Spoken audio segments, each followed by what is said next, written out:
Բարև ձեզ, շնորհակալ եմ, որ ընդունել եք հրավերը։ Քանի որ թեման այնպիսին է, որ բնական կլներ, որ բազմաթիվ մտքերի համընկնումներ կլինեին իմ նախապատրաստած խոսքի մեջ, ես կաշխատեմ այդ համընկնումները իմ խոսքից հանել։ Այնուամենայնիվ, պարոն Դավթյանը ինձ տեղ թողեց, որպեսզի ես խոսեմ արդարադատության, նաև քաղաքացիական, վարչական, սնանկության այդ մյուս հարաբերությունների, որովհետև փառք Աստծո մեր հասարակության գերակշռ հատվածը այդ ոլորտին առնչվում դատական համակարգի եւ ավելի քիչ մասը, դա Աստված որ ավելի քչանա քրեական արդարադատությանը։ Այնուամենայնիվ նախ կուզենայի հետևյալից սկսել, որ ցավոք սրտի այսօր մենք ունենք այնպիսի իրավական անվտանգային միջավայրի բացակայություն, որտեղ պարզապես դատաիրավական համակարգի ռեֆորմներ անցկացնելու կամ առաջարկներ ներկայացնելը գուցե կթվա ոչ առաջնահերթ։ Բայց միաժամանակ ես երեք վերջին օրերին, երբ որ պատրաստվում էի այս հանդիպմանը, տարօրինակ մի բանի եկա, եզրահանգման կամ բացահայտման, որ փաստացի կատարված միակ ռեֆորմը, որը էական, նոր դատաիրավական համակարգ է ստեղծվել է 95-96 թվականներին, երբ հիմնադրվել է այն դատական համակարգը, որը մինչև օրս շարունակվում է ըստ էության, սահմանադրական արդարադատության առանձին ճյուղ, երաստիճան դատական համակարգ, նախաքննական, հետաքննական մարմինների տարանջատում եւ այս համակարգը հետագայում որոշակի փոփոխությունների բնական է ենթարկվել է, նախաքննությունը անջատվել է դատախազությունից, որ կհիշենք մեծ մասս, որ դատախազության վրա կար քննչական ուրեմն մարմնի նաև ներառում էր քննչական մարմինը եւ այլն։ Այնուամենայնիվ այդ ծանր պայմաններում 95-96 թվականներին կատարվել է մի ռեֆորմ,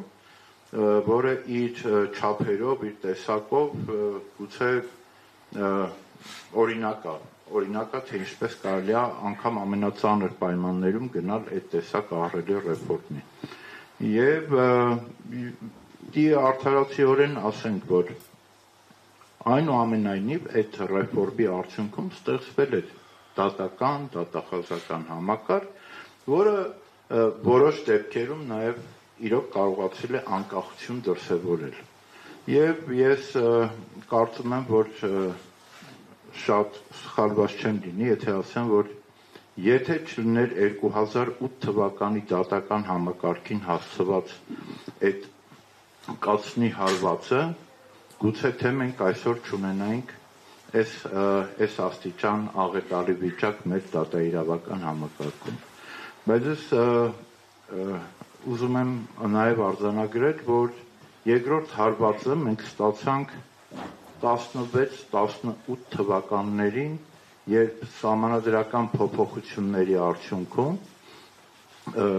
դատական համակարգի կախվածությունը, եթե նախկինում գործադիր իշխանությունից էր, ըստ էության մենք դատաիրավական համակարգը մցրեցինք քաղաքական մեծամասնության տակ։ Եվ այսօր տեսեք, վճռաբեկ դատանի դատավոր, սահմանադրական դատանի դատավոր, ԲՏԽ անդամ, այս բոլորը ոչ միայն գործադիրին պիտի հաճո լինեն, նաև հաճո պիտի լինեն քաղաքական մեծամասնությանը։ Ասենք պատգամավորի, որը եթե դատարան բառը ուզենա գրի, կներեք, բայց 3 տառասխալ կանի։ Եվ այդ պատգամավորները այսօր ընտրում են մեր դատաիրավական իշխանության այն բարձրագույն մարմինների։ Այսինքն մենք երբ որ քննարկում ենք այս առաջարկը, իսկապես գուցե պետք է բերել քաղաքական ուժերի պատասխանատվության տակ դնել, որ հետո այդ քաղաքական ուժն էլ պատասխանատու լինի իր ստեղծած դատաիրավական։ Ոչ թե մի քաղաքական ուժի մեծամասնություն որոշի այդ դատական համակարգի արդյունավետ գործունեություն։ Իսկ այս պարագայում, երբ որ մի SMS-ով անկախ դատական ամենաբարձր դատական մարմնի ղեկավարին տուն են ուղարկում, այստեղ արդեն ընդհանրապես դատա իրավական համակարգի անկախության, այս քաղաքական համակարգի մի մասը պիտի արձանագրենք այս փաստը եւ այդ փաստից ելնելով պիտի հասկանանք հետագա ինչպիսի գործողություններ կամ ինչպիսի գործընթացների արդյունքում կամ պիտի համապատասխանեցնենք այս իրականությունը, քաղաքական պատասխանատվություն դնենք դատա իրավական համակարգ անկախ կամ անաչառ գործունեություն թող անաչառությունը ես կուզեի այստեղ կամ ընդհակառակը ինչ քայլերի արդյունքում պիտի կարողանանք ամբողջությամբ այդ տարանջատենք այդ երկու համակարգերի կապվածությունը իրարից եւ այս պայմաններում իհարկե ես այսօր կուզենայի մեր այն առաջարկներից խոսել, որոնք շատ կոնկրետ են եւ որոնք ուղղված են օրինակ արդարադատության որակը բարձրացնելու համար։ Հիմա հետ գնամ այդ քաղաքացիական եւ վարչաիրավական հարաբերություններին։ Տեսեք 18 թվականից հետո, երբ որ այդ ելույթները եղան, անկախ դատական համակարգի, անկախ դատարանների միջոցով հասարակության խնդիրների լուծման, լինելով պրակտիկ իրավաբան, կարող եմ այդ նաև որպես այդ ընթացքին ծանոթ մասնագետ արձանագրել, որ քաղաքացիների մոտ սկսեց դատարաններ հայցերի մեծ հոսք է, որտեղ այդ տարիների ընթացքում կուտակված անարդարությունները մարդիկ որոշում են լուծել արդեն արդար դատարանների միջոցով ու դատական համակարգը ըստ էության կաթվածահար է, որտեղ ես գիտեմ, որ վարչական դատարանում դատավորներ են եղել, ովքեր տարեկան քննել են ավելի քան 1800 գործեր։ Այս մի դատավորի համար, որպեսզի հասկանանք ինչ թիվ է, պիտի բաժանենք 1 տարվա օրերի վրա ու հասկանանք, արդյոք այդ դատավորը այդ պայմաններում կարող է ուրեմն որակյալ արդարադատություն իրականացնել։ Նույն իրավիճակ քաղաքացիական գործերով էր, երբ որ էլի մարդիկ բոլոր իրենց խնդիրները որոշում էին լուծեին դատական համակարգի միջոցով, որտեղ եթե նախկինում համարում էին, որ դատավորը կոռումպացված է, դատավորը իշխանություններինն է, բանինն է, համայնքի ղեկավարինն է եւ այլը, հիմա ստեղծվել է պայմաններ, որ ես իմ տան գույքային հարցերը, չգիտեմ, հողի հարցը, սեփականության իրավունքի գրանցման հարցը կամ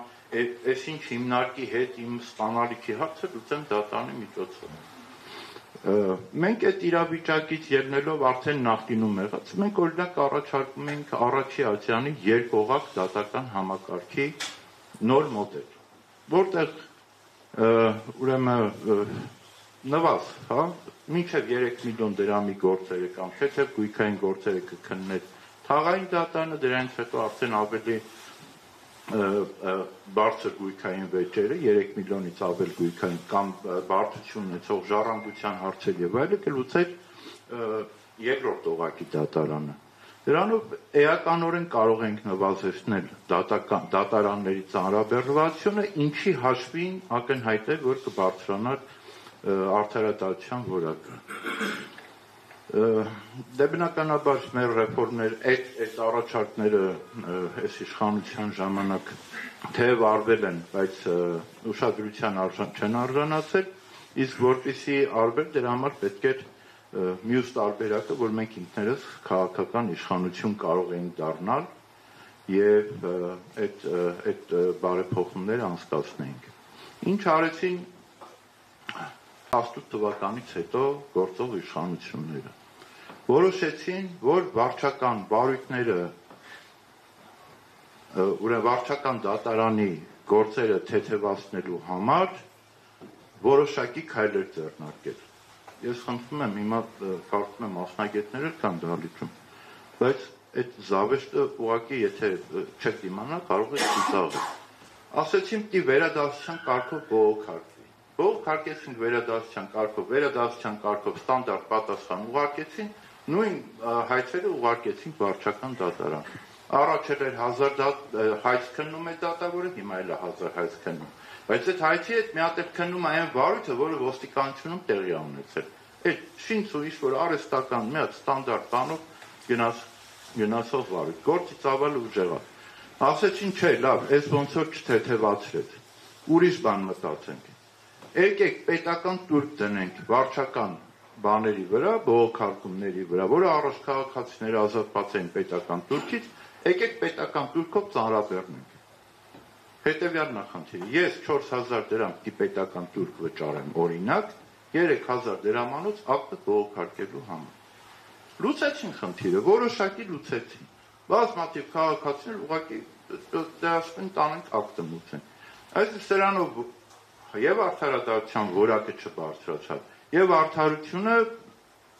ուղղակի բերեցին հավասարեցին գետնին։ Բայց ես չեմ կարող քաղաքականությունը այս թեման չխառնել իրար այս բանը։ Այս իշխանությունը այլ բան չէր կարող անել։ Հիմա նոր բան են բերել, հաշտարարի ինստիտուտը, որը քաղաքացի իրավական որոշ ոլորտներ իբրև թե հեշտացված կարգով քննում է։ Մարդը դիմում է դատարան, ասում է ալիմենտ տվեք, երեխա է պահում, չէ ալիմենտ է ուզում, բաժանվել են ամուսնուց։ Առաջ դատարանը այդ մի կերպ քննում էր 2 տարում տալիս էր այդ ալիմենտը։ Հիմա ասում են, չէ, գնա մի 3-4 ամիս հաշտը, դե պարզ է, մարդիկ համաձայնության չեն եկել, եթե դատարան են գնում։ Եթե համաձայնության գային, առանց դատարանի կլուծեին խնդիրը։ Ասում է, չէ, գնա մի 3-4 ամիս հաշտարարի ինստիտուտում տանջվի, հետո նորից կգաս դատարան, կգաս նորից դատական գործերի քանակը չքչացավ, ընդհակառակը վարույթները ծանրացան, որտեղ հաշտարարի ինստիտուտը մի 50 թուղթ է հավաքում, էդ էլ ուղարկում դատարան։ Նաև այս իմաստով եմ ասում, որ մենք այս պահին չունենք իրավական անվտանգ միջավայր, որտեղ այն մարդիկ, ովքեր որ որոշում են դատաիրավական համակարգում խաղի կանոնները, իրանք կտրված են, իրանք չունեն պատկերացում, այդ խորությամբ։ Ես մի բան կուզենայի, էլի, առանց անուններ տալու։ Մի հատ հիշեք 96 թվականին ովքեր էին, ինչ գիտնականներ, ինչ փորձով, ինչ պրակտիկ բանով այդ ռեֆորմները անցկացնում, եւ ովքեր են այսօր անցկացնում